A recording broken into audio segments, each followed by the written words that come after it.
to the Takarazuka Fan Podcast, the podcast by fans for fans that brings all the sparkles straight to your door. With us today are... Carol from the Netherlands. Jen in New York. Kitty-chan, who is also hosting today. Lila, the sparkly Swede.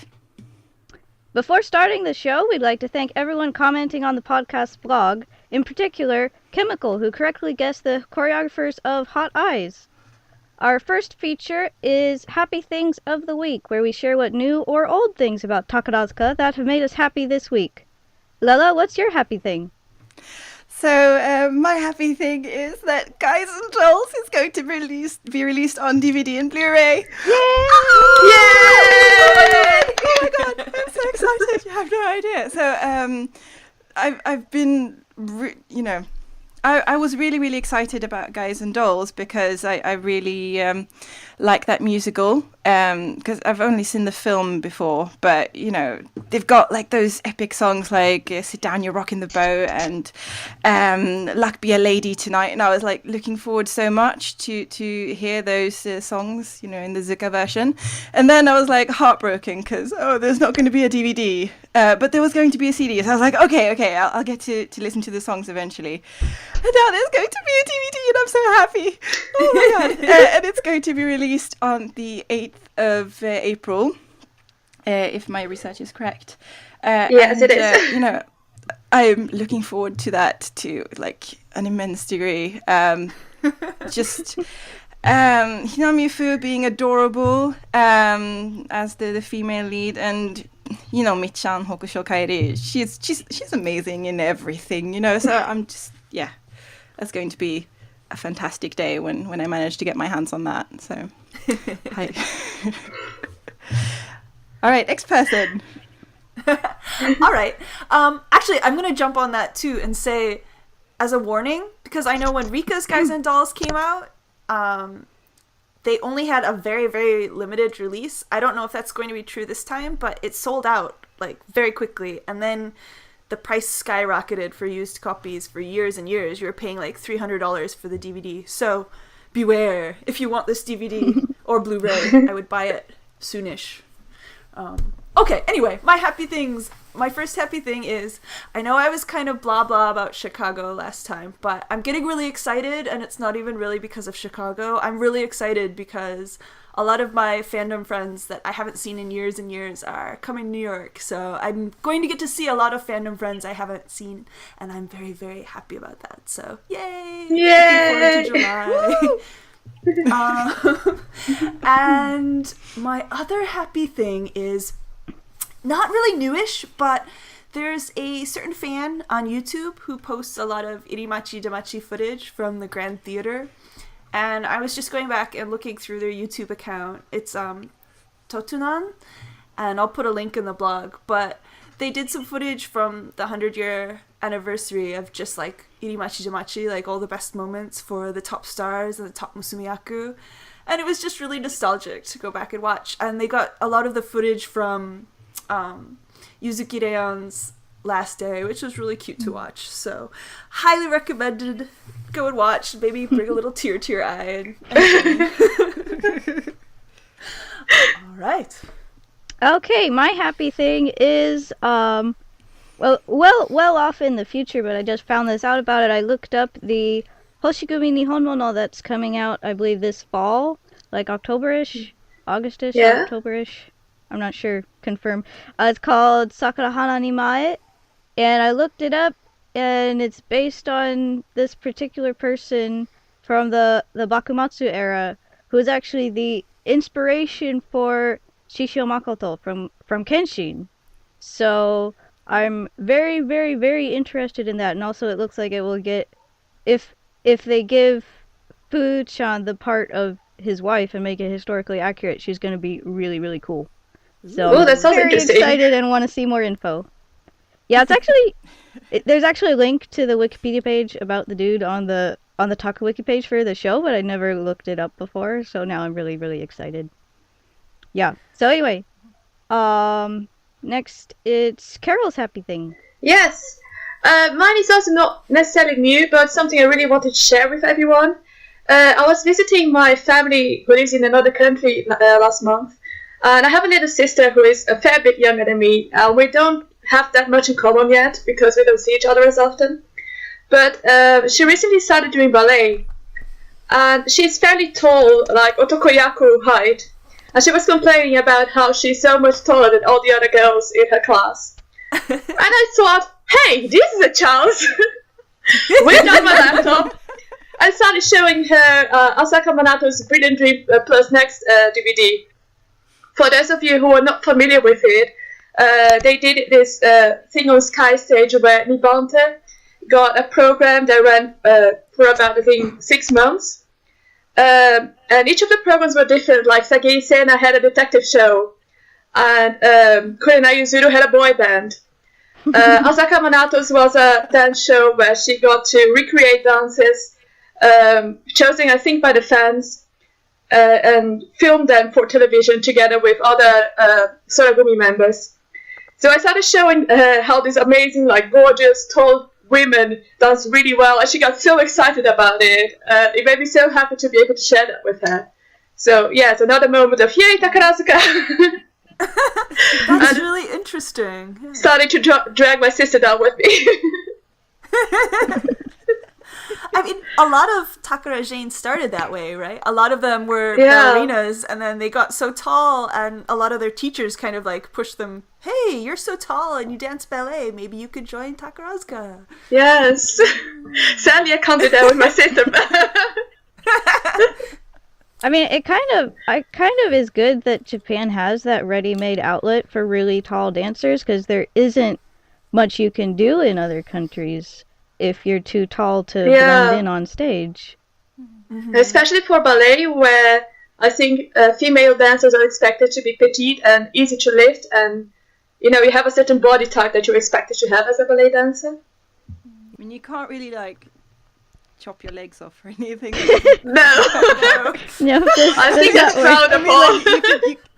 You can kind of alter people's heights if you have like different height on the heel and stuff. Mm-hmm. You can do that, but in ballet, obviously, because you have ballet shoes, your height is your height. That's it. Okay, so that's a really good roundup of happy things. So now we're going to move on to the main part of the show. Today we're going to be talking about the Snow Troupe production of Rurouni Kenshin, which opened its performances on Friday the 5th. Before starting to talk about the show, just a quick overview for those few people who have been living under a rock since the 90s and have no clue what Kenshin is.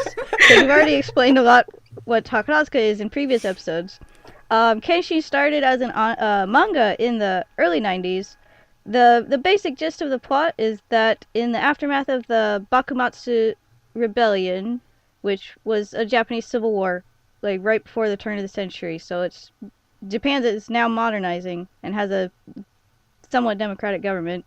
This young man who used to be an assassin for the side that eventually won is trying to make a new life for himself since he's kind of not needed anymore with his skill set.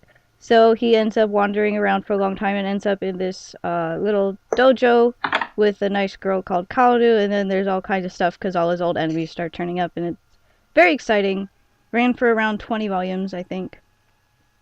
So, the manga was then, well, I think it was made into one drama CD first, but what most people know is the anime, which ran for quite a long time. I think it's 95. Yeah? Okay. That's pretty good for a shonen series.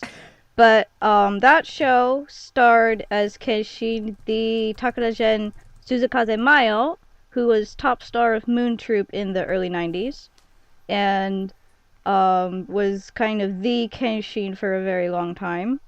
And then recently, there's been a bit of a resurgence of Kenshin as they put out a trilogy of movies starring Takeru Sato, who made his first big breakthrough in tokusatsu shows. And then now we have the Takarazuka musical, which stars Sagiri Sena and Saki Himiyu. And that one seems to take some of the early arcs of Kenshin as well as adding some new stuff. And that's what we're going to talk about now. So does anyone have any thoughts on Kenshin? Other than incoherent screaming in joy, which is what has been happening all of yesterday. I'll start. I just want to say there was 28 volumes in the manga. Like, I really got into the manga when I was in middle school and high school. Like, that was my thing. So, like, this makes me so happy to, like, see this happening because I'm a huge Kenshin geek. So I'm really excited. I'm going to get my little negative out of the way at the very beginning, though, because I'm a little sad that they decided to kind of rewrite the episodes a little bit. Like, it looks like they're taking the first 4 volumes and they've added a new character, which is who Nozomi Futo is playing, this Kano guy. And he's another Shinsengumi member. And he's kind of, it looks like they mixed up that character with Kanryu, which I get, but like, they've already got Saito there, who's like the most awesome Shinsengumi member ever. So I don't understand the need for this new character. Like, I think Nozomi Futo would have been an awesome Saito-san. So Yeah. I'm a little upset that the Wolf of Mibu has been kind of downgraded here. But that's my only negative. Regarding Daimon's character, I have some suspicions that have yet to be confirmed, but there's like 3-4 volumes of Keishin that never got animated, and I don't think were in the movies, and I just have some suspicions of how that is going to go down. That would be awesome if they actually did that, but probably not. You know what? I was looking at the English summary that they put up on the English website, and it actually gives a pretty thorough explanation of the plot. So I don't think it was the 4 that weren't animated. They've taken the Kanryu story and kind of changed it. Like, yeah. Boo, I'm sure it'll be cool though. It's gonna be fun. They took out Jin-A though, right? No, Yes, Jin-A. I think they did. Yeah, Yes, 'cause I he think would not they work with focus on Aoshi and his group and Kanryu as the main foes, as well as Nozomi Futo's character. Yeah, because Jin-A's powers wouldn't work on stage, and the trouble is well, in the movies he was played by Kid Kawakoju, who has like the deepest voice ever to deep. So I'm like, okay. Well, I think it would be the problem of what Sagiri Sena mentioned in one of the interviews she did, because his power has to do with his eyes, and I feel and on the manga you can focus on the eyes, but on stage it's really hard to make people see that he's doing something with his eyes. Yeah, and then especially Kenshin too, when his eyes change. When he does when he goes in Batosai mode, Yeah. But I get the feeling that, like, I haven't seen a lot, but from the press conference that they did, where they showed the costumes off and they did a little bit of the actions and scenes with the weapons, like, they had the manga sound effects and the anime sound effects, so, which is just really cool. But I have a feeling they're going to kind of use that sound that happens when Kenshin's eyes change, so cool. You know, like, to show it. So exciting. Can we talk about the press conference a little bit? Yes, of course. Layla's been really quiet. Layla, have you seen it? The press conference, no. The press conference video, it was for when the show was first announced, like the very first thing. Yeah, so when they did a little performance as well, yeah. It looked so good. And I was just super, super happy because they had Suzukaze Mayo at the press conference. Yes. And she saw all the people there, like, doing their little strut on the stage, and then she was like, it's as if Kenshin was made for Takarazuka, which just made me get all teary-eyed. It was cute. My favorite moment was Sagiri Sena does the Kenshin auto sound when she just looks like really confusing. I was, well, I actually squealed out loud when it happened. Me too. And I was kind of worried about seeing at the theater and doing the same thing in the middle of the theater. Yeah, but her auto sound is good. No, actually, that's one of the things that the only thing that I'm sad about in the movie adaptation, that the auto. Oh yeah, they did tone that down a lot. It's not good enough. It's just auto. It's like, okay, well, never mind then, dude. You know, it's not manly enough. Can we talk about Sakihi Miyu and how cute she looked? She's too perfect. Yeah, I have a slight Sakihi Miyu problem. You're not the only one, believe me. Like, she looks so cute. Is the girl who played her in the movies? What? She was good. They're like Sahi, Miyu-chan. I guess my only concern is like, and we haven't seen a lot of her yet, or at least I haven't in action. But like during the press conference, she put on her Musumeyaku voice, which is very, very cute. But I was like, it was too cute for Kaoru, so I hope she keeps the tomboyish aspects. I saw rehearsal footage and she sounded really feisty. Oh, good. Yeah. Although I only saw like a minute of rehearsal footage and then I had to stop because I was gonna die. That's what I really like about Miu is that she looks very cute, and when you see her off stage, she is really like cute and she seems very giggly. But you put her on stage and you give her a feisty character, and man, can she act! Lala, did you have something to say? No, that I was going to say essentially the same thing that Carol said, that she has this really superpower action kind of personality within her that she just she releases it on stage, and I think she's going to be great. Just endless positivity coming from this way. Just, yeah. Thoughts on Shigi and Daimon? Yeah? Shigi looks exactly like Kenshin in costume, at least from all the photos I've seen. It's I was a little bit jealous because I really wanted Moon Troop to get it, but like I have to admit that Sagiri Seda is an awesome Kenshin. Yes. And then they are going for the bright anime colors, which I'm really happy about because the movies decided to go for a hair color that could actually happen in actual genetics, and it was like, no, that's not how it works.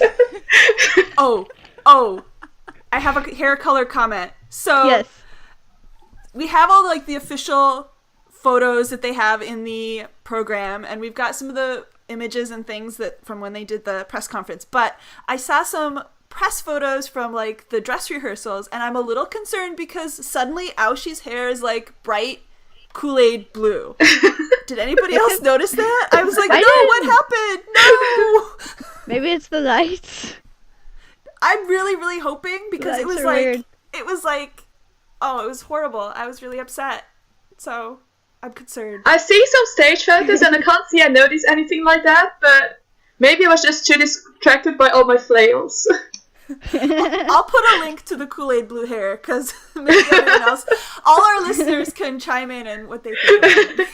Maybe they like it. I don't know. No, but yeah, no, I saw a stage photo where it was Aoshi, I think, and the hair was kind of blue tinged, but it wasn't too blue, so maybe it is like certain lightings. I hope so.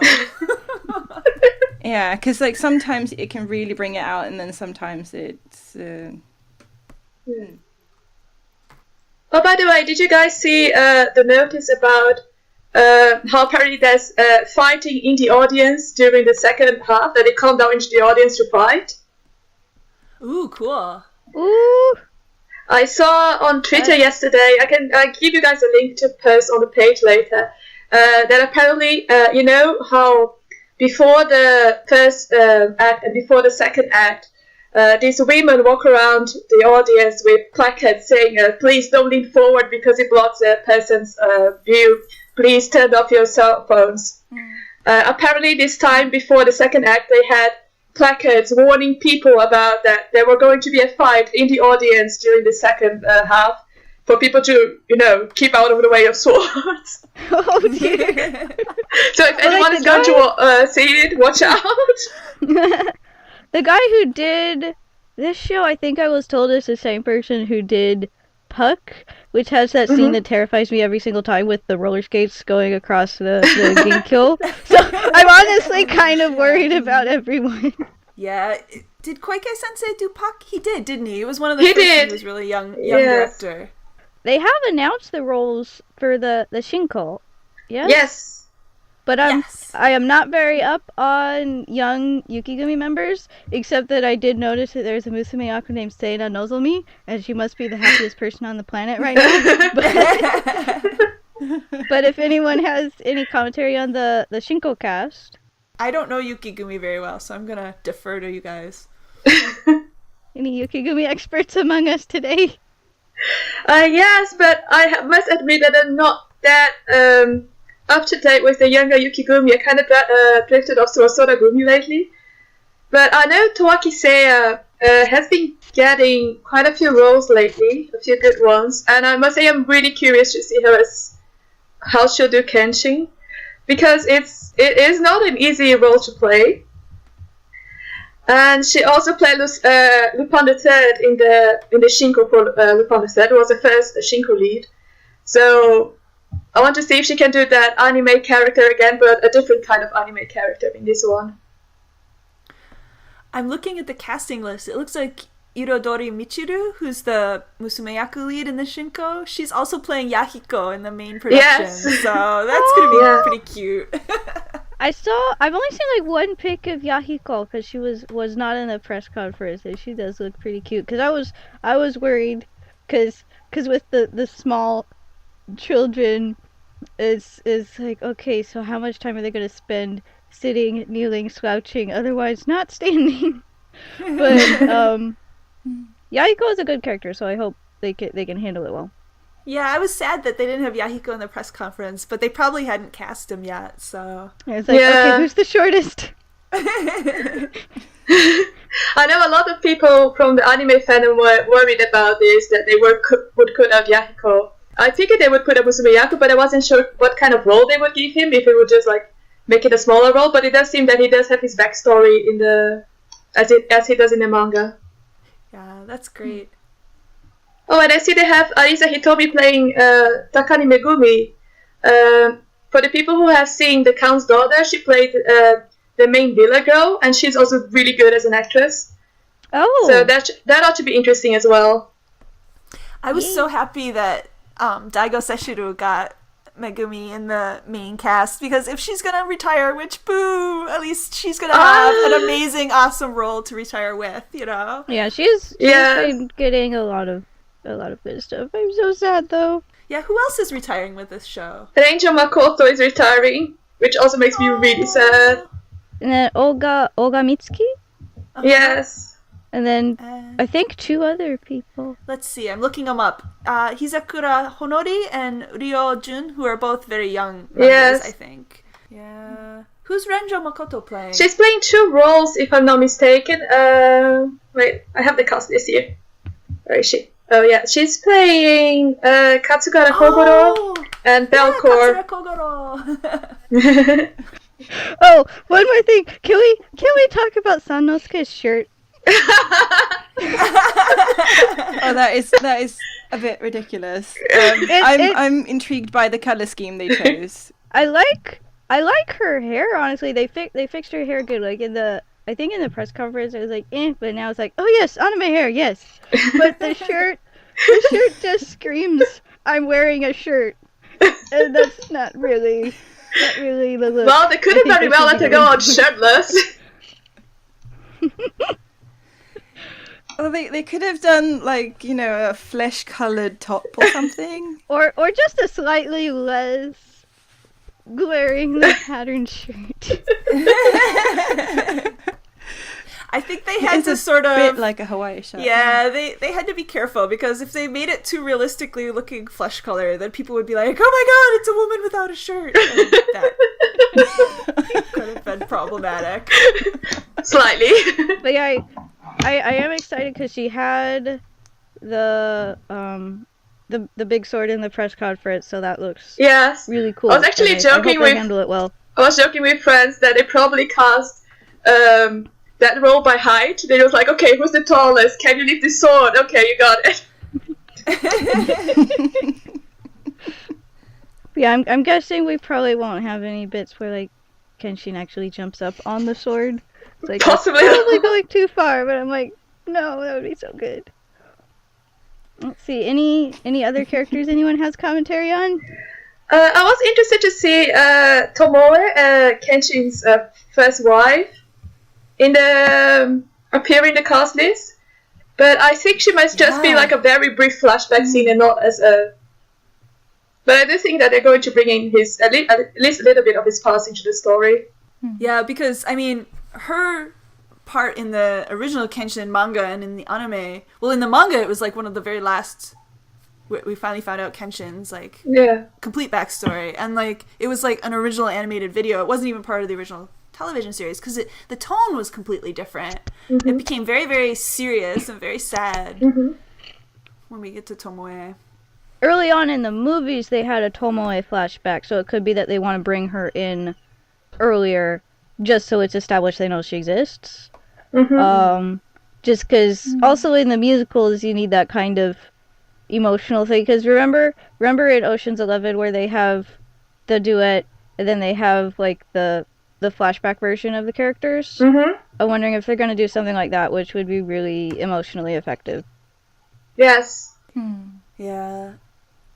Because they do have a Kenshin shadow cast who does not have the scar, so I'm guessing flashback Kenshin.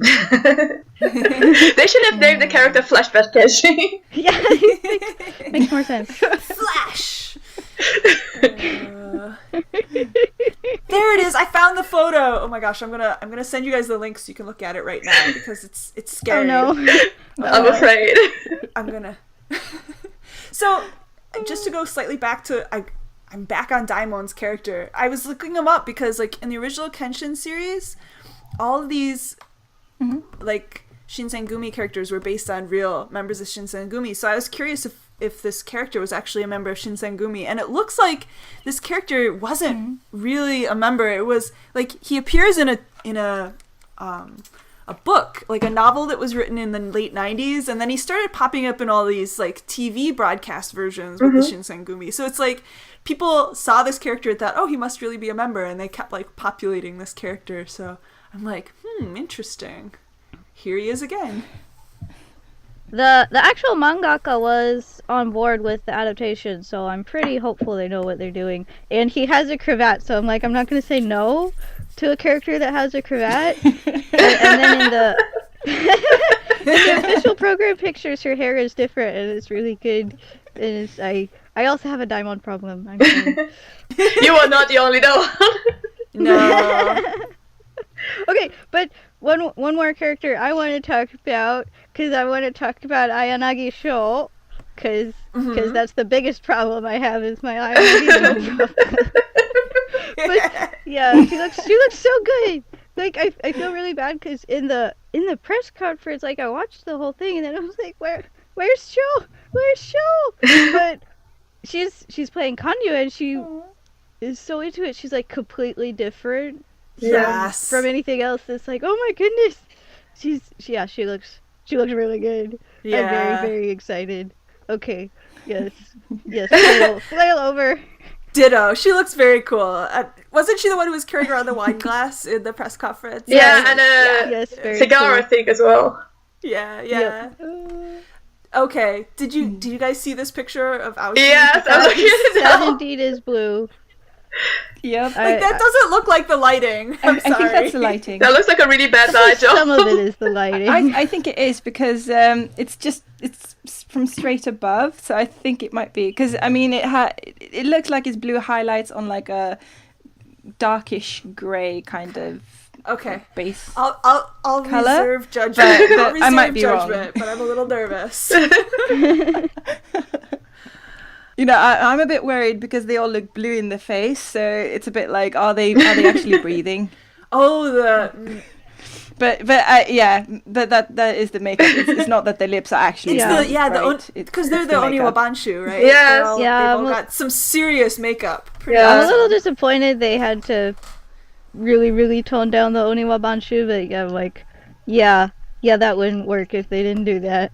No, it would have been complicated. They too. barely made that work in the movies. I was reading all the press reviews, and they were all talking about how they all kept throwing out the katakana word real. Did you see that? Did any of you read them? I was just like, interesting. That's what they pick up on. Like, they said they kept the humor, but they were like, it was very real. And I don't know if that means like realistic, or if they mean it just, they brought them to life. Like, I'm very curious. Yeah, because the movies were very focused on being historically accurate and were quite gritty, and actually I feel like they actually did outstrip the manga and anime in violence, and the stage show so far has looked a lot more focused on being true to the anime with all the bright colors and the catchphrases and stuff. So I'm wondering what they're actually trying to say.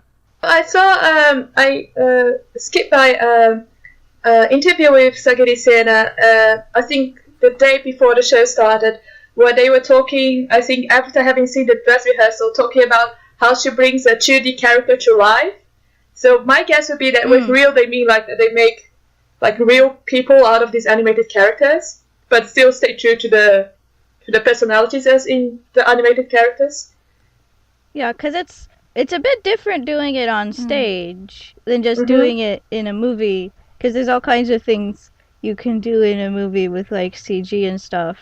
Although, like, as far as I know, the movies were pretty practical, but it's a lot different doing it on stage. Except for the giant flaming balls of fire. I don't think we'll have those on Yeah. Oh, and the scissor whip sword from the second movie.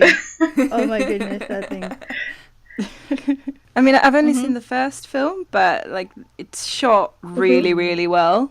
So I think that, I mean, it adds to its effectiveness, like how they do the cuts, like and stuff, as well. Just because they do tend to do the close-ups when it's raining and they're carrying the umbrellas, and it's like very focused, and it's like, oh god, this. So you're really aware that this is a sad moment for this character because it's raining and they're looking sad. So so they do a lot of that kind of like really symbolic stuff. And I don't know if you can do that on stage. I mean, for Sengoku Basara, what they did for the effects was that they had like these massive LED screens, and whenever something really special effectsy was going to happen, they would run behind the screens, and then their character would appear on the LED, and then they would do the special effect, and then they would like run out from behind again. Who back directed on stage kind of Sengoku? thing. But I don't think that they would. Because I feel like Koike Sensei doesn't do a lot of shows. Oh wait. I think I might actually know this. I think it was the guy who did Second Life and Angel's Ladder. I think That it might is be quite that guy. possible. Because it definitely sounds like his kind of a thing. But I don't remember his name right now. Oh, it was Suzuki K. Yeah, that guy. Yeah, Suzuki. Because I always think do of Second Life. I always think of is it Saito Sensei who loves to do the Yeah. So I don't know, does Koike Sensei, I haven't really seen him do a lot of shows with like video projections and LED screens and things, but maybe I'm not recalling. The only other manga anime adaptation that I can recall at the moment that he's done was The Legend of the Galactic Heroes. Soragumi. Oh. With the really horrible. Yes, that